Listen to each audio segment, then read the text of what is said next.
A partir de agora, a Timbira apresenta Direito no Ar. Direito no Ar. Fique por dentro dos direitos e deveres do cidadão. Direito no Ar. Na Rádio Timbira. No ar, Heraldo Moreira, comunicando. Olá, meus amigos e minhas amigas do Direito no Ar. Hoje, 23 de março de 2023, aqui na gravação do nosso programa, iremos tratar do tema a importância da gestão na advocacia. E para isso, a nossa convidada é a advogada a doutora Isabela Lobão. Destacamos que o programa Direito no Ar é fruto da parceria entre a Rádio Timbira, a Associação dos Magistrados do Maranhão e o Instituto Mérito. Doutora Isabela, seja muito bem-vinda ao nosso programa. E como é a sua primeira participação nele, tradicionalmente, para quem participa pela primeira vez, a gente, antes de entrar propriamente no tema da entrevista, a gente faz uma pergunta de natureza pessoal. Por quê? Porque a sua história de vida, certamente, ao ser contada, vai inspirar outras pessoas. Então, a primeira pergunta é: por que a advocacia? Bom, professor, a advocacia, na verdade, tem sido um desafio. Eu ainda estou me descobrindo na advocacia. Na verdade, tem sido um propósito profissional que eu venho desenvolvendo ao longo da minha carreira e eu confesso que a advocacia está sendo uma descoberta para mim. A gente é preparado na universidade, eu tive a honra de você ter sido meu professor, mas quando a gente vai para o mercado de trabalho é que a gente vai entender como é a advocacia na prática. Então, a advocacia está sendo ainda descoberta por mim, essa que é a verdade. A honra foi minha, doutora Isabela, você foi uma das minhas alunas mais brilhantes, mais dedicadas, que gostava muito de pesquisar, gostava muito de criar coisas. Essa sempre foi uma característica tua. Imagino que você pense também, se não imediatamente, mas mais adiante, em atuar também na docência, ou não? Sim, com certeza. Por isso que eu falo que a advocacia ainda está sendo descoberta, porque, na verdade, eu sempre pensei em trabalhar como professora. Então, a docência é também um sonho meu. Eu gosto de transmitir conhecimento, eu gosto de aprender ao mesmo tempo. Eu acho que quando a gente transmite conhecimento, é a ferramenta mais habilitada para a gente aprender, porque a gente tem contato com pessoas, com histórias, a gente mais aprende do que ensina. E meu objetivo profissional, na verdade, é essa melhoria contínua. Eu acho que a docência é uma ferramenta extraordinária de mudanças sociais, de fazer a diferença da vida das pessoas. Maravilha. Bom, agora a gente pode, então, entrar no tema da nossa conversa de hoje, que é a importância da gestão na advocacia. E como é que surgiu o seu interesse por esse tema? Bom, eu costumo dizer que, na verdade, foi a gestão que me encontrou. Durante a minha trajetória acadêmica, eu trabalhei em diversos escritórios de advocacia e esse meu trabalho se deu de maneira muito proativa. Então, necessariamente, eu tive que desenvolver um perfil voltado para a autogestão. Nessa busca pelo meu propósito profissional, eu precisava entender quais eram os meus resultados, eu precisava entender como eu ia depositar a minha energia, qual era a forma estratégica de que eu ia desempenhar as minhas atividades para ter bons resultados. E foi aí que as ferramentas da gestão me encontraram, nesse exercício mais proativo do meu trabalho, e eu pude descobrir esse universo da gestão. Quais seriam, doutora Isabela Lobão, essas tais ferramentas de gestão? A gestão é um conceito administrativo que na advocacia pode muito bem ser aplicado, percebendo a devida adequação. Então, algumas ferramentas, como, por exemplo, o modelo de negócio, o planejamento estratégico, o plano de ação, são ferramentas perfeitamente aplicáveis na advocacia, fazendo a devida modificação, adequação com a natureza de que é o serviço jurídico. Aqui no programa Direito no Ar, doutora Isabela, a gente já teve a oportunidade, ao longo desses mais de 100 programas que a gente já levou ao ar, de conversar com diversos profissionais de várias áreas, não só do direito, profissionais de outras áreas, mas que têm conexão com o direito, já que o programa é essencialmente jurídico. E um traço comum que a gente percebeu, especialmente com os magistrados, que a gente entrevista muito aqui, é que eles hoje não se limitam à prática da atividade jurisdicional. Eles são obrigados hoje a também usar ferramentas de gestão nos seus órgãos jurisdicionais, porque eles têm que gerenciar equipe de trabalho, eles têm que gerenciar relatórios, cumprimento de metas. Então, os juízes hoje não são apenas julgadores, eles são também gestores. Pelo que eu estou percebendo, a sua proposta é que os advogados percebam que isso é necessário também na advocacia. Ao Sim. advogado não basta ser um bom advogado com uma boa atuação extrajudicial, judicial, ele precisa ser também um gestor. É isso mesmo? Sim, é exatamente isso. Na verdade, a gestão legal, a gestão jurídica, como você bem falou, e volto a dizer, não se limita, no caso, somente à advocacia, como você bem disse, a gente já está vendo isso num nível jurisdicional, e isso é importantíssimo, a gente vê o trabalho do CNJ nesse sentido, mas seria muito interessante, é interessante, na verdade, que o advogado entenda que ele não deve se limitar apenas a advogar.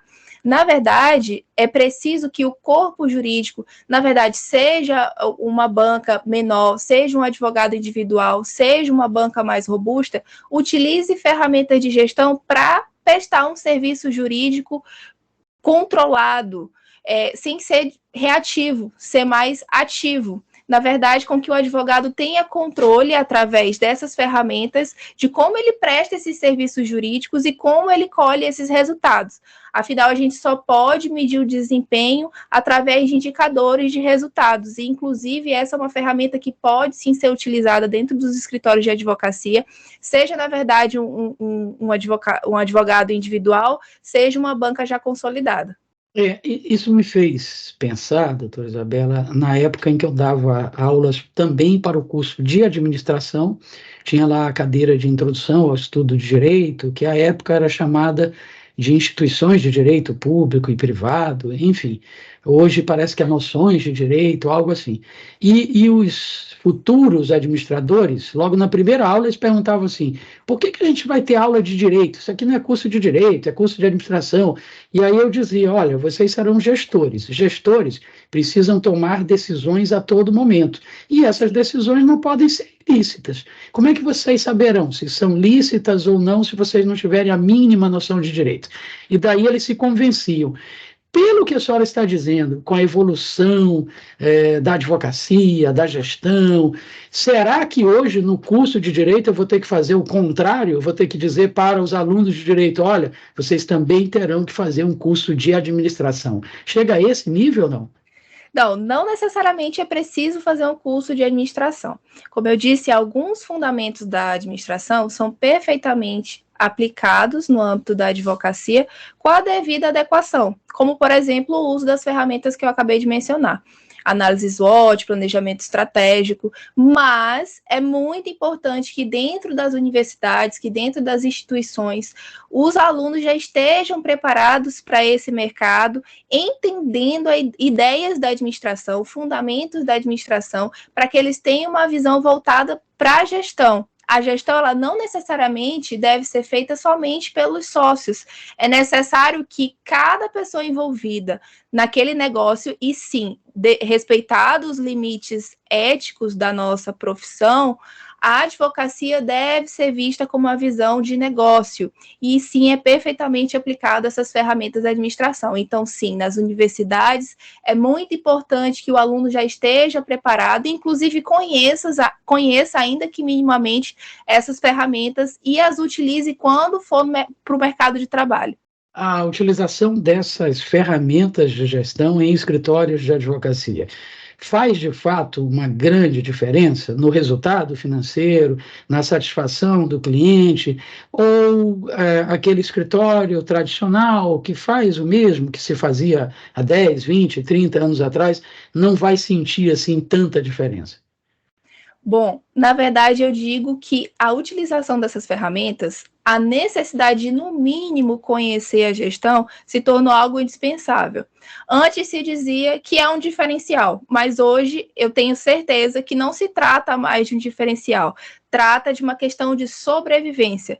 O escritório, o sócio, o advogado individual que não utiliza ou que não reconhece o seu trabalho com essa visão de negócio, não vai se manter no mercado ou não vai, no mínimo, se diferenciar daqueles que o fazem. Então, não é mais uma questão apenas de se destacar no mercado, é uma questão de sobrevivência. Perfeito. Estamos conversando com a doutora Isabela Lobão sobre a importância da gestão na advocacia. Agora, doutora Isabela, eu imagino que para escritórios cujos líderes, cujos sócios, cujos advogados sejam jovens advogados, que estão mais afeitos ao uso de tecnologias, de aplicativos, de ferramentas modernas, como inclusive as ferramentas de gestão, seja mais fácil perceber isso e implantar isso junto às suas equipes e tal. Mas e para aquelas bancas tradicionais, aqueles advogados mais antigos? Porque, por incrível que pareça, eu não sei hoje, né? Mas eu lembro alguns anos, quando eu estava lá no Tribunal de Justiça, trabalhando como chefe da assessoria de um desembargador, a gente recebia ainda petições feitas em máquina de escrever. Quer dizer, o advogado tinha dificuldade de aceitar até o uso de computadores no escritório. Imagine de ferramentas de gestão. Essa é uma leitura equivocada? Olha, eu confesso que sim. Eu entendo que existe um pouco de resistência para aqueles advogados um pouco mais antigos, uma banca mais tradicional. No entanto, eu imagino que se a pessoa, se o sócio, se o advogado se permitir ao menos conhecer o que é a gestão, não necessariamente já precisa chegar aplicando as ferramentas, mas no mínimo reconhecer que a advocacia não é mais aquela coisa romantizada, é um negócio e que como negócio ele precisa ser gerenciado. Se ele não é gerenciado, a gente não consegue entender os resultados, a gente não consegue promover uma melhoria contínua e oferecer um serviço jurídico bem direcionado, inclusive controlado, medir resultados. Então, assim, voltando para a pergunta, eu acho que é perfeitamente possível, inclusive aqueles advogados mais tradicionais, se permitirem conhecer o assunto, e eu tenho certeza que quando a pessoa, o advogado, conhecer um pouco mais do assunto e, no mínimo, aplicar uma ferramenta ou outra, entender os resultados e saber que isso, na verdade, está facilitando o trabalho dele, eu tenho certeza que ele vai utilizar com tranquilidade. Na verdade, o assunto da gestão legal no Brasil é até um assunto já abordado de um tempo para trás. A gente começou aí com esse assunto na década de 70. Então, assim, eu não consigo compreender como essa resistência ainda pode permanecer até para aquelas bancas mais tradicionais, mais antigas. Bom, eu não sei se você teria aí à mão para relacionar para os nossos ouvintes que ferramentas seriam essas, pelo menos as principais, e que pudesse também detalhar o que faz cada uma delas, como utilizar, que tipo de diferença ela pode fazer em termos de resultado, para a gente ter uma noção, porque até agora a gente está falando em termos teóricos, né? Abstratamente, sim, acho que já estão todos convencidos da necessidade, não é como você disse, até é apenas um aperfeiçoamento, é uma necessidade, uma obrigação. Mas e na prática, que ferramentas exatamente são essas e o que cada uma delas faz? Bom, eu acredito que a principal ferramenta e a inicial é o modelo de negócios. Existe uma ferramenta dentro do modelo de negócio que se chama Canvas. Ela foi desenvolvida pelo Alexander Osterwalder. Canvas significa quadro. Esse quadro, esse modelo de negócios, na verdade, vai demonstrar o que o negócio, e negócio leia-se, né, respeitado os limites éticos que a nossa profissão requer, mas negócio leia-se o escritório de advocacia ou o exercício da advocacia do advogado autônomo, do advogado individual, esse modelo de negócios vai demonstrar como o negócio funciona. Então, assim, são 9 elementos. Eu tenho à mão aqui os 9 elementos, eu vou tomar a liberdade de mencionar, só o segundo. Os 9 elementos que ele criou nessa ferramenta Canvas é o segmento de clientes, proposta de valor, canais, relacionamento com o cliente, fontes de receita, recursos principais, atividades chaves, parcerias principais e a estrutura de custo. Então, basicamente, esses 9 elementos vai trazer a representação visual do que é o negócio. E eu digo que o modelo de negócio é indispensável, inclusive para um escritório de advocacia, porque ele vai representar o que é o escritório na prática. Então, eu não consigo gerir ou eu não consigo entender meus resultados se ao menos eu não consigo entender qual é o meu negócio. Então, essa ferramenta desenvolvida por ele é perfeita para, no mínimo, eu saber qual é a estrutura do meu negócio. O ideal é que ela seja feita antes do negócio já ser desenvolvido. Mas como uma ferramenta muito dinâmica, ela pode ser criada, inclusive é necessário que ela seja alterada, seja condicionada às mudanças que o negócio vai tendo ao longo do tempo. Então, ela perfeitamente pode ser aplicada num escritório que já existe, e um advogado que já está atuando, e aí sim é possível, a partir desta ferramenta, utilizar outras estratégias voltadas para a gestão do escritório de advocacia ou do exercício da advocacia em si. Bom, desses 9 tópicos que foram mencionados aí pela doutora Isabela, por exemplo, relacionamento com o cliente e tal, aí a gente imagina logo, é preciso também ter um software, um aplicativo de controle de processos, é preciso ter uma ferramenta de relacionamento com os clientes, uma rede social, se não pública, privada, enfim, desses 9 tópicos a gente vai abrindo aí uma malha, né? Vai abrindo uma série de outras subferramentas. Seria isso mesmo? É exatamente isso. Na verdade, esse é o objetivo dessa ferramenta, do modelo de negócios. Ele vai desmembrar, ele vai demonstrar para aquele que está gerindo quais são as partes do negócio dele. E aí, por partes, você vai entender de modo estratégico quais são as ferramentas em cada âmbito que você vai utilizar. Por exemplo, no âmbito do relacionamento com os clientes, a gente tem o CRM, que trata exatamente da customização do relacionamento com o cliente. É uma gestão voltada para o cliente. E aí você falou do uso de softwares, a tecnologia é indispensável na gestão do negócio e assim, são coisas que não se separam. Não é que é obrigatório logo de cara para poder fazer a gestão a pessoa adquirir vários softwares, não é isso que a gente está falando, mas sim, caso você utilize ferramentas de tecnologia para amplificar a sua gestão, os resultados serão bem melhores. Mas é indispensável que antes de você investir nessas ferramentas tecnológicas, você primeiro conheça seu negócio e aí sim você busque as estratégias para cada âmbito e as estratégias e a ferramenta para cada âmbito que você vai utilizar.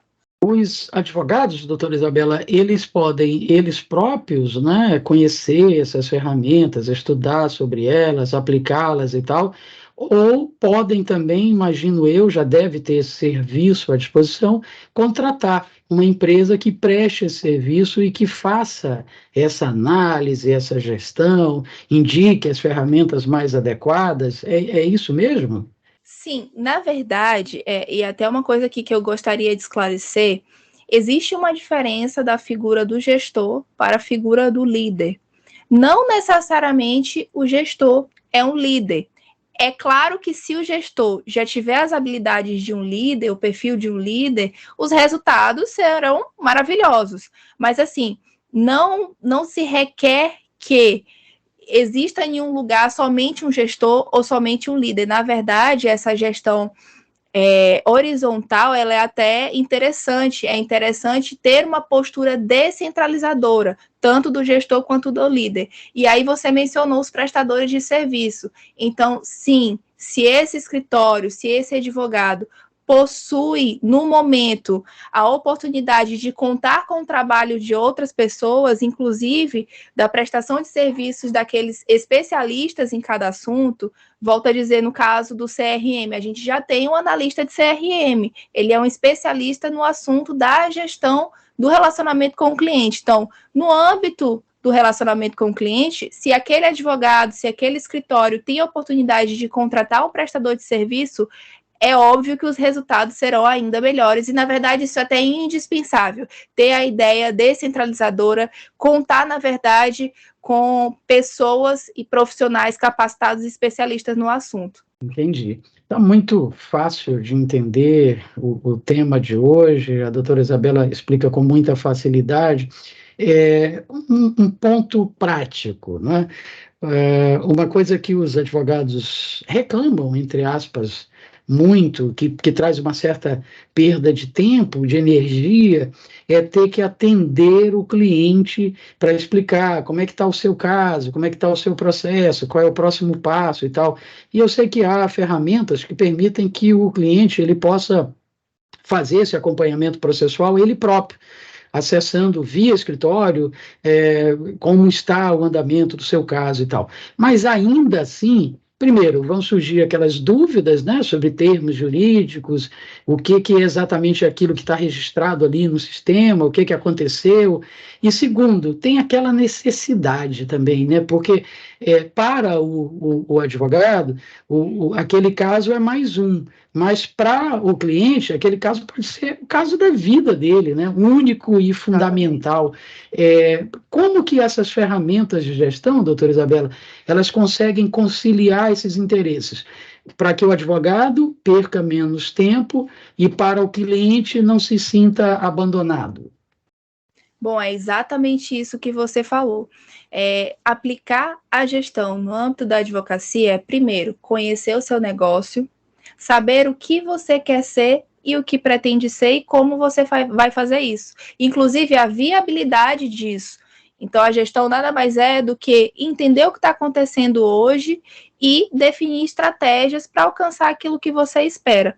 Especificamente com relação ao relacionamento com o cliente, eu entendo que, assim, a postura do advogado, e até tratando do assunto da gestão, a gente acaba requerendo do advogado várias habilidades que não necessariamente é da advocacia. A gente estudou para advogar, a gente tem um conhecimento técnico, mas o advogado enquanto sócio, o advogado que trabalha de maneira individual, muitas vezes, assim como todo empreendedor, tem que ter um perfil empreendedor e saber um pouco de tudo, saber um pouco de gestão, saber um pouco de marketing, saber um pouco do financeiro, então ele tem que se virar nos 30. E pensando exatamente nisso, é que eu entendo que o advogado, às vezes, quando vai tratar com o cliente, quando vai conversar com o cliente, às vezes quer terceirizar esse serviço, quer utilizar um software, quer deixar isso para um funcionário que já trabalha no escritório. Porém, eu particularmente entendo, e como você bem falou, que o processo, né, na verdade, a causa do cliente pode ser a causa da vida dele. E ainda que não seja, se trata de justiça. Então, eu entendo que a rotina do advogado, por muitas vezes, é bem pesada, requer muito do seu tempo, mas eu acho que tem coisas que são inegociáveis. E tratar com o cliente, ter um bom relacionamento com o cliente é inegociável. Prestar um serviço jurídico bem direcionado, com qualidade e com segurança jurídica é inegociável. Então, eu entendo perfeitamente que a utilização de softwares jurídicos é muito bem aplicado, porém, no mínimo, deve existir o primeiro contato com o cliente deve ter essa relação íntima com o advogado, porque, antes de tudo, ele precisa ter confiança nele para dizer as dores dele, para dizer o que ele precisa, e aí sim, no outro momento, aliás, no momento em que você já conquistou o cliente, você já captou o cliente, você manter a relação com ele através desse software, mas o contato inicial, entender o que o cliente precisa e demonstrar para ele que você está ali com ele é indispensável. Eu acho que o advogado não deve abrir mão disso. Bom, nós já estamos caminhando para a reta final do programa, doutora Isabela, e eu queria fazer uma última pergunta. nos últimos anos, por força da pandemia, principalmente, a gente acabou tendo que migrar para o mundo virtual, né? As audiências passaram a ser virtuais, as reuniões de trabalho passaram a ser virtuais, o atendimento a clientes passou a ser virtual. A senhora diria que hoje não há mais necessidade, obrigatoriedade do escritório de advocacia ter um espaço físico? Ele pode sobreviver apenas de forma virtual? Como é que a gestão vê isso? Bom, perfeitamente o advogado pode trabalhar à distância. Eu acho que a pandemia, na verdade, comprovou isso. O sistema judiciário como um todo se adequou a essa realidade, mas eu entendo que tudo tem um tempo, e na verdade é uma questão de necessidade da situação que aconteceu. Então, assim, o advogado pode ter um serviço jurídico à distância, ele pode trabalhar com o cliente à distância, inclusive ele pode fazer as defesas à distância, ele pode contar com a jurisdição virtual, mas eu acredito, na verdade, as ferramentas de gestão vai possibilitar, vai facilitar esse atendimento à distância.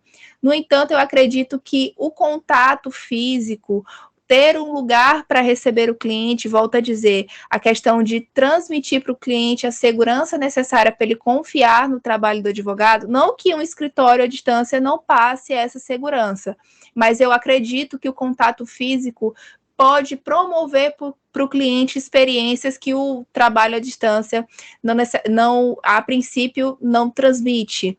Então, assim, eu acho que ter o contato físico com o cliente é uma coisa indispensável, ainda que não se tenha um escritório físico, mas eu acho que o advogado pode sim promover algum tipo de reunião, algum tipo de encontro com o cliente para ter essa proximidade.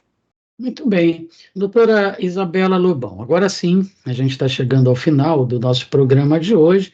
A gente agradece muito a sua disponibilidade em conversar conosco, em trazer um assunto que é pouco discutido, que é pouco comentado e que é extremamente atual e importante. Fica agora o espaço, então, para suas considerações finais. Bom, eu agradeço pela oportunidade e acredito que a advocacia maranhense tem uma oportunidade ótima de utilizar algumas ferramentas da gestão e, na verdade, de reconhecer que o trabalho, o exercício da advocacia é indispensável para a manutenção da justiça. Então, exatamente por isso que a gente deve procurar aperfeiçoar nosso trabalho, a gente deve reconhecer que a gestão é uma estratégia indispensável para a sobrevivência da advocacia, não é mais um diferencial. Eu ainda vejo isso, aquela coisa de que o escritório que está inovando, está trazendo ferramentas de gestão, olha como esse escritório é diferente. Na verdade, não, isso é uma obrigação. Então, assim, eu quero muito que a advocacia compreenda que a gente deve entender que a prestação de serviço jurídico tem que ter essa preocupação com a qualidade, tem que ter a preocupação com a mensuração de resultados, a gente tem que levar o serviço jurídico com essa mentalidade, com esse propósito, sempre buscando a defesa dos interesses dos nossos clientes. Muito bem, nós conversamos com a doutora Isabela Lobão, advogada que tratou do tema A Importância da Gestão na Advocacia. E agora vamos acompanhar, para finalizar o Direito no Ar de hoje, mais um excelente programa Link CNJ. Um forte abraço e até a semana que vem. Olá, está no ar mais uma edição do Link CNJ. Aqui você acompanha assuntos da justiça que impactam o seu dia a dia em reportagens e conversas exclusivas com personalidades do mundo jurídico. E hoje voltamos a falar da campanha 21 Dias de Ativismo pelo Fim da Violência contra a Mulher, inspirada em um movimento internacional chamado 16 Dias de Ativismo pelo Fim da Violência contra a Mulher. Em 2 programas anteriores, tratamos da violência física, psicológica, da discriminação das mulheres no trabalho e da exclusão delas dos espaços de poder. Neste programa, vamos falar de um direito importante que ainda é negado a muitas mulheres: o direito à moradia.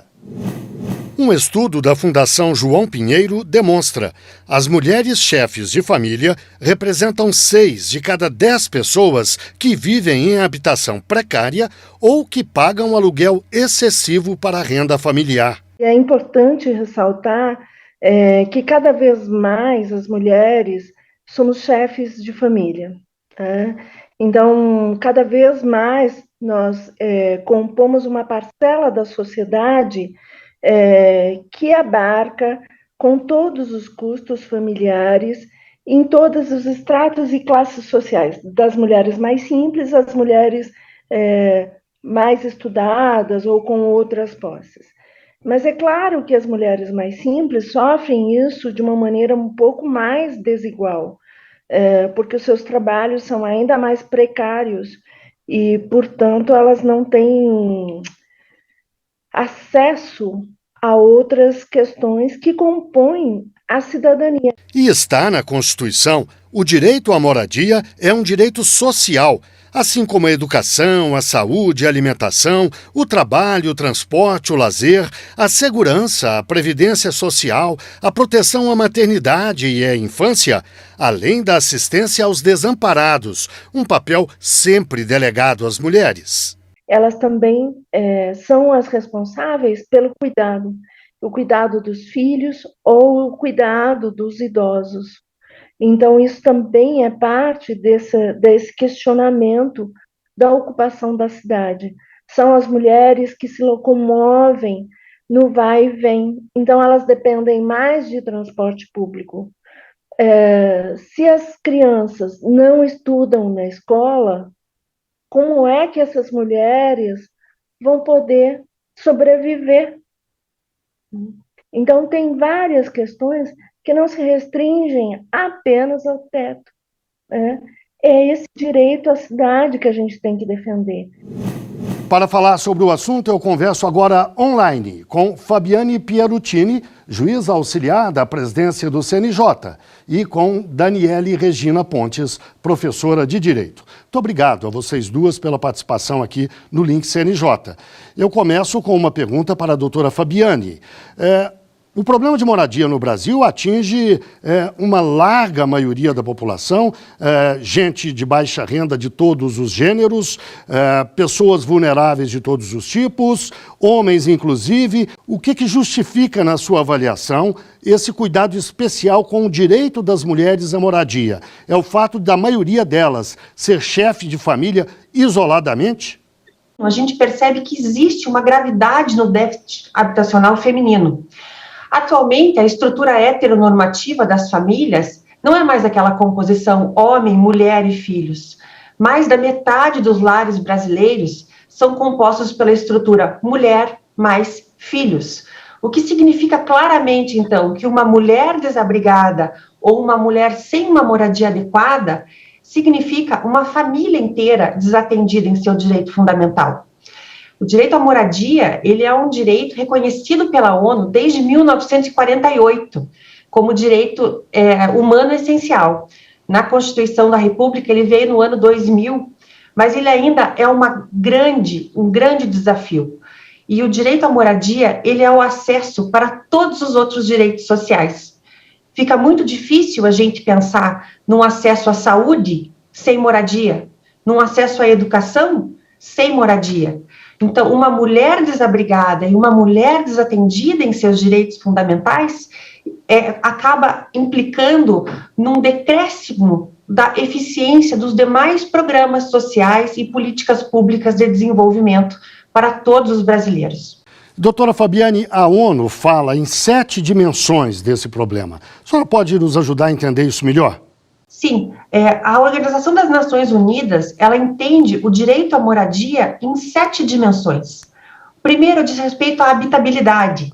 Então, a moradia tem que ser adequada, o espaço tem que ser adequado, sem riscos estruturais, e que ofereça proteção para os seus moradores. E onde entra o recorte feminino disso? Por exemplo, uma moradia que tem um banheiro coletivo, ela implica em maior risco de violência sexual. Superpopulação, uma moradia que não tenha metragem adequada, que não comporta um número de moradores, implica em maior exposição sexual das meninas também. Por exemplo, dentro dos programas de moradia, um fogão a lenha atinge especificamente mulheres que vão ter sua saúde respiratória comprometida em razão daquela prática. Então, a habitabilidade é um fator muito importante dentro do direito à moradia. Moradia não é só teto.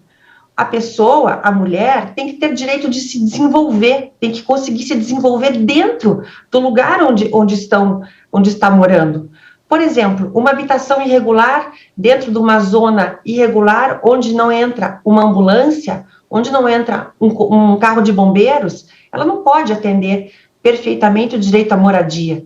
E as mulheres, novamente, são as mais prejudicadas por essa falta de disponibilidade de serviços de infraestrutura. São elas que levam os filhos aos postos de saúde, são elas que atendem as situações domésticas. A localização é também muito importante. A localização tem a ver também com o transporte, a localização tem que ser adequada e oferecer condições de vida para aquela família.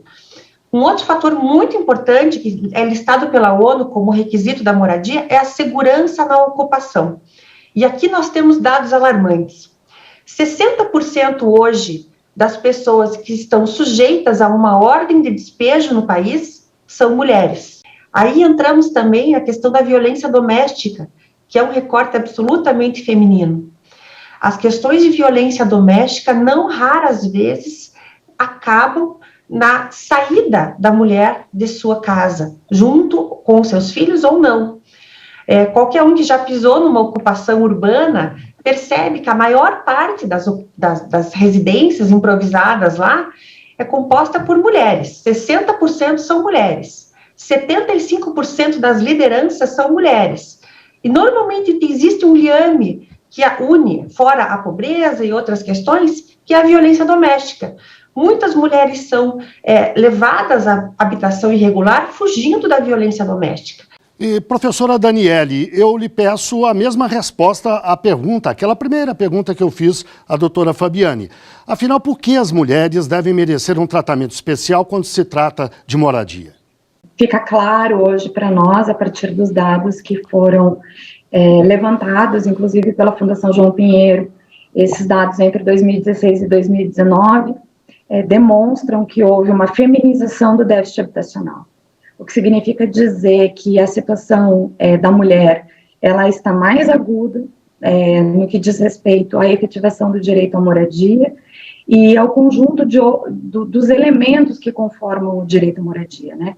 E, professora, como é que a senhora avalia a atuação do poder público em todas as esferas em relação às políticas públicas que poderiam resolver o problema? Eu nem falo da política pública para a habitação como um todo no Brasil, que historicamente é problemática, mas em relação às mulheres especificamente, há alguma iniciativa, há algum cuidado especial que a senhora tenha anotado na história e possa contar para a gente? O primeiro elemento importante é um bom diagnóstico sobre a situação das mulheres e da habitação no Brasil, para que isso signifique, portanto, um conjunto de medidas, tanto na política pública como de identificação de direitos que devem ser estabelecidos para as mulheres. O que nós conseguimos perceber nas pesquisas é que nós tivemos poucos programas habitacionais ao longo da história do Brasil, sendo que é somente neste século, né, nesta última década, que a gente consegue vislumbrar programas habitacionais dirigidos à mulher, com alguma atenção à mulher.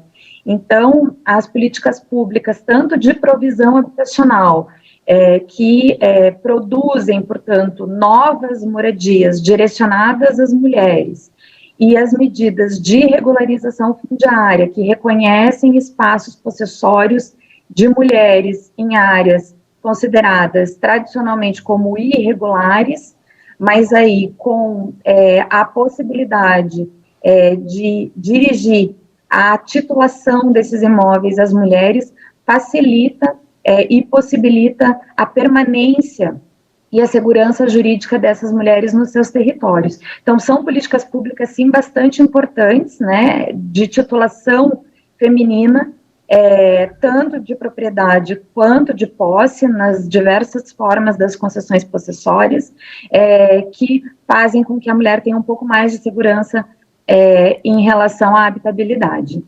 E, doutora Daniele, sobre políticas públicas ainda, que tipo de políticas a senhora sugeriria para atacar esse problema de frente e mais, que contribuição o CNJ poderia dar para a solução desse problema? Bom, como bem colocou a professora Daniele, tudo parte do diagnóstico. Se existe um diagnóstico que aponta claramente para o déficit habitacional feminino, esse é o ponto de partida. E qual é o exercício, então, que o poder público tem que fazer a partir dessa constatação? É o exercício mais elementar de todos: ouvir as mulheres. Qualquer política pública habitacional necessariamente precisa passar pela oitiva feminina. Eu cito aqui exemplos de, por exemplo, na Áustria, onde as mulheres foram ouvidas nas políticas habitacionais e as unidades passaram a constar, por exemplo, com um local onde coubesse um carrinho de bebê e uma bicicleta. Aqui no Brasil, muito comum construções com verticalização, né? Muitas vezes a verticalização não é adequada numa comunidade. E qual é o olhar que aponta para isso? É o olhar feminino. A oitiva das mulheres é indispensável para que o direito à moradia se realize nas 7 dimensões, aquelas pisadas e repisadas pela ONU como necessárias para o exercício pleno. Por exemplo, uma janela voltada para um pátio central, onde a mãe possa olhar a criança enquanto brinca e enquanto ela faz os afazeres domésticos, são pequenos detalhes que fazem toda a diferença. Nós temos, por exemplo, um caso relatado nas pesquisas de uma comunidade pesqueira, onde foi feito um conjunto habitacional verticalizado e com cozinhas sem nenhuma espécie de janela ou arejamento. Ora, essa habitação não serve para aquela comunidade. E é o olhar feminino que percebe isso. As mulheres estão ali na sua atividade econômica, limpando os peixes. Como elas vão subir num apartamento sem janela, com os peixes? Quer dizer, uma oitiva feminina melhora as condições de habitabilidade. E mais do que isso, através do CNJ e dos organismos de justiça, é muito importante que as mulheres sejam orientadas sobre os seus direitos patrimoniais. É muito importante que as mulheres saibam que elas são, sim, elas têm direito à posse e à propriedade. Existe hoje aquele mito ainda arraigado de que a mulher perde a casa, de que a mulher perde os filhos. E isso é um mito que acaba oprimindo as mulheres, que se submetem a questões de violência doméstica, se submetem a situações absolutamente indignas, com medo de perder a sua moradia. Então, o Conselho Nacional de Justiça, preocupado com a temática feminina, pretende sim fazer campanhas onde se orientem as mulheres acerca de seus direitos patrimoniais, para que esses direitos se reflitam numa realidade e para que elas possam vencer toda a barreira que as impede de exercer o direito à moradia plena. E, professora Daniele, neste momento, o novo governo brasileiro está sendo montado, estão se definindo, inclusive, políticas e rumos para esse governo. A senhora vê algum sinal no sentido de que essa demanda das mulheres, o direito à moradia, esteja sendo contemplado? Se não, ou se sim, que rumo deveria ser esse? Me parece que sim. Já havia, a partir da Lei 11.977 de 2009, a preocupação em trazer como um elemento central a possibilidade dos programas públicos registrarem em nome das mulheres, preferencialmente, os imóveis dirigidos à moradia. E isso, de certa forma, foi mantido na Lei 13.465 de 2017, que é a lei que trata de regularização fundiária, tanto urbana quanto rural. Então, me parece que, em relação a esse tema, do ponto de vista institucional, do ponto de vista jurídico, legislativo, nós temos um avanço. E esse avanço pode se dar com a complementação de outras políticas e também com o orçamento público. Acho que esse é um ponto fundamental, a discussão do fundo público voltado às mulheres, para que, de fato, a possibilidade da produção habitacional e das outras garantias relacionadas à moradia também se deem. Então, é necessário pensar em orçamento público para que essas políticas sejam viabilizadas e que, portanto, deem condições para as mulheres garantirem as suas permanências nas suas áreas de moradia. Doutora Fabiane, essa questão da moradia é uma tarefa gigantesca, de fato, envolve bilhões e bilhões de reais, mexe no caso do direito das mulheres à moradia, inclusive com uma questão cultural meio solidificada, de privilégio aos homens. Então, quer dizer, envolve muito dinheiro e envolve quebra de paradigmas. Não é uma tarefa só do CNJ, ou só do governo federal, ou só desta ou daquela entidade. Como construir uma solução que seja conjunta, que seja forte o suficiente para se chegar a bom termo? Bom, o problema habitacional é um problema pluricêntrico, como você bem pontuou, né? São várias políticas integradas que precisam ser construídas de modo a dar avanços. Mas o que a gente precisa, primeiro, é o diagnóstico, né? Entender que existe um recorte de gênero nisso. Por exemplo, em 2021, o número de mulheres em habitações inadequadas cresceu 7%, e de homens cresceu 1%. Por aí você já vê que existe um recorte de gênero. Então, a consciência de que existe essa necessidade de olhar para a política habitacional com uma perspectiva de gênero já é um avanço, né? E segundo é aquilo que eu coloquei, é ouvir, né? Ouvir as mulheres, perguntar o que elas querem e perguntar como a vida delas poderia, enfim, ser alterada em razão daquela política habitacional. E terceiro, é fazer uma conta, né? Uma família sem uma casa, uma mulher desalojada, ela implica no insucesso dos demais programas sociais envolvidos, né? Os programas educacionais ou de saúde, tudo parte do morar, né? A moradia em primeiro lugar. Como uma criança que não tem uma condição de habitabilidade adequada pode se desenvolver de uma maneira saudável? Como um jovem, um estudante que não tem luz elétrica, água encanada, ou não tem sequer um cômodo adequado, pode se desenvolver educacionalmente? Então, investir na política habitacional é potencializar as demais políticas sociais que implementam, então, a qualidade de vida do cidadão. Professora, e na avaliação da senhora, como construir uma ação articulada que leve à solução do problema?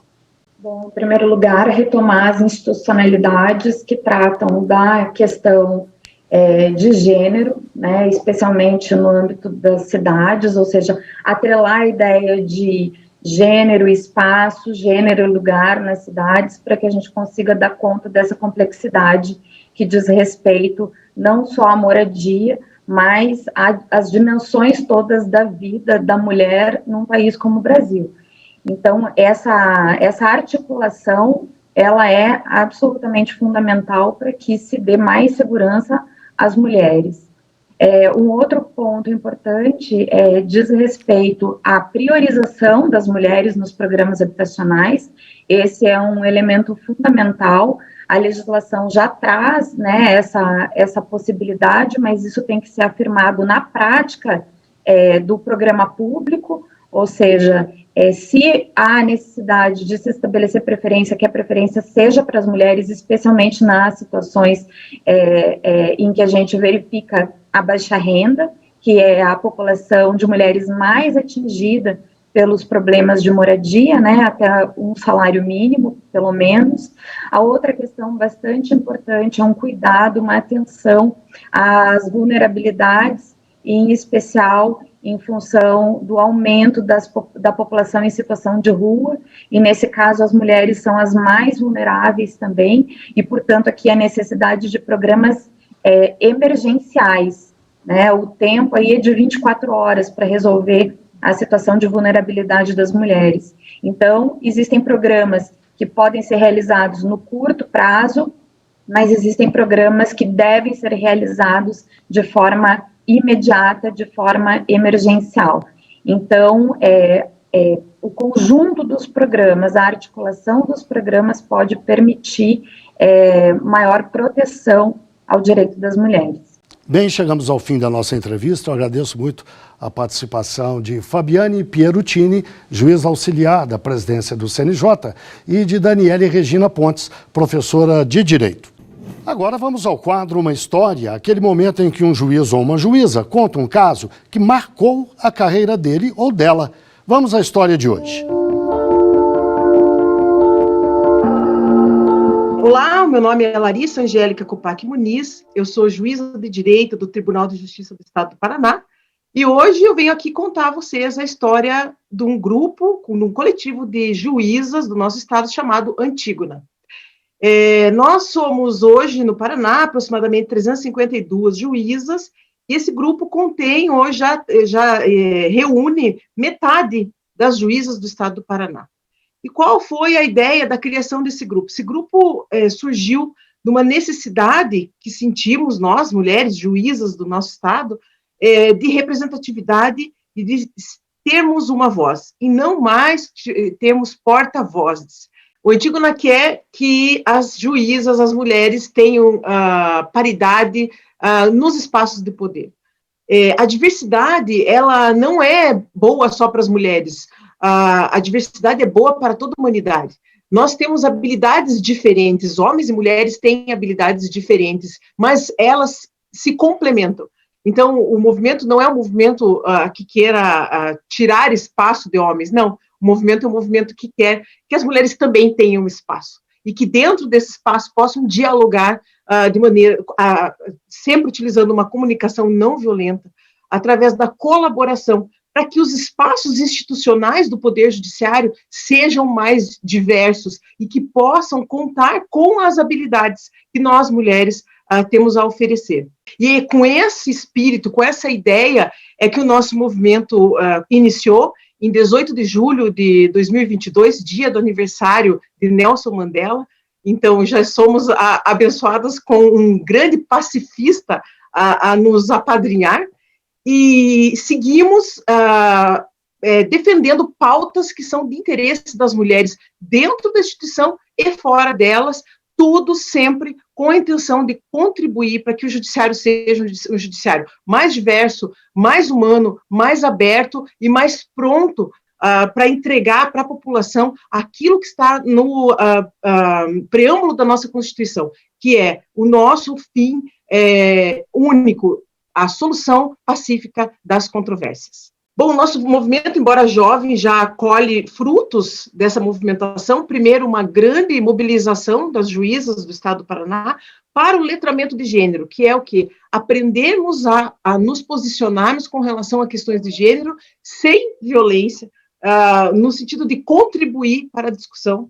Também uma grande discussão sobre o preenchimento dos cargos de desembargadores no Tribunal de Justiça do Estado do Paraná, abrindo essa discussão sobre por que temos tão poucas mulheres na segunda instância, que é a instância que ascende ao poder das cúpulas dos nossos tribunais.